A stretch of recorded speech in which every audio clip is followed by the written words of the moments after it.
د هغې نه بس سوال دی هغه ده چې زه ځوان یم وړوکی او زما عمر چې دی شیخ صاحب 21 کاله او زه واده کول غواړم خو زما نه مشران دورونه دي او هغوی لا ودونه نه دي کړي آیا زه اول مخکې واده کولی شم او که نه دا ښکلې مسله د پښتنو کې دا غټه جاخه ده اول خو دې ورور ته دا ووایم چې ته وړوکی نه یې ځان ترې ځوان وي نو وړوکی به ګرځې شو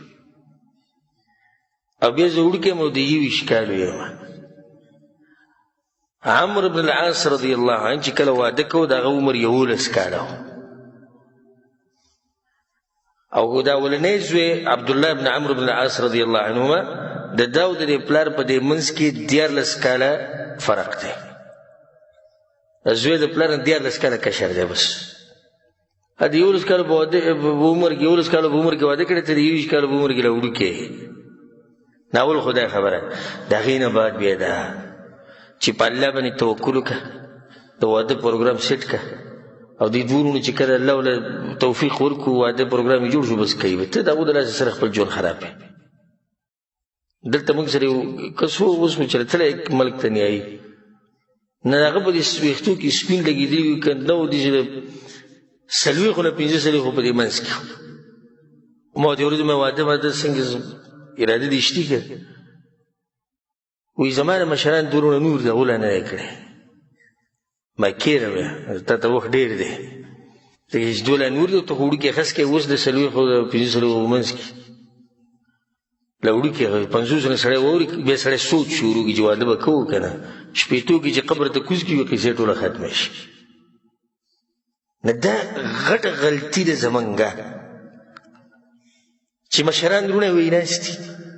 او اکثر په جنکو کې دا ډېره غټه مسله وي مشران خویندې ناستې دي خلک راشي دا کشره غواړي نه موږ یې نه درکوو ځئ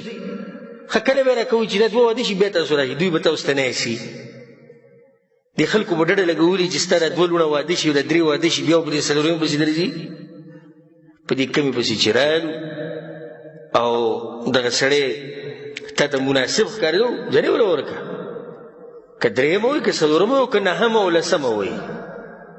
دا کوم ځای کې راغلي چې مشران واده نه یې کړی کشران به نه درکړي ښه سبحانه دا تجربې خبره ده اکثر د دې کشر رور د لاسه یا د کشرې خور د لاسه د نورو ته هم لار کولاوي داسې ډېر کېږي وره دا کشر جنې واده شي که نو بیا د نورو پسې هم رشتې راځي او داسې ولې نه شي چې کله یو سړی دویم واده وکړي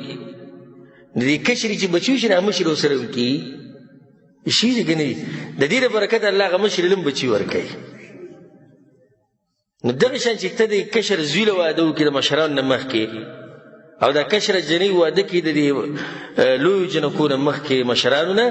الله به هغوی ته هم یو دروازه کولا وکړي او ډېر ورته موږ دا وایو چې په الله باندې توکل وکړه د وس نه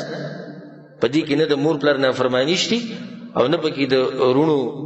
رشته پرې کول شي او که هغو په دې باندې خفه کېږي نو الله ته سوال کوو چې الله یې څه کړي خوشحاله کړي خو ته خپل ژوند مه خرابوه والله اعلم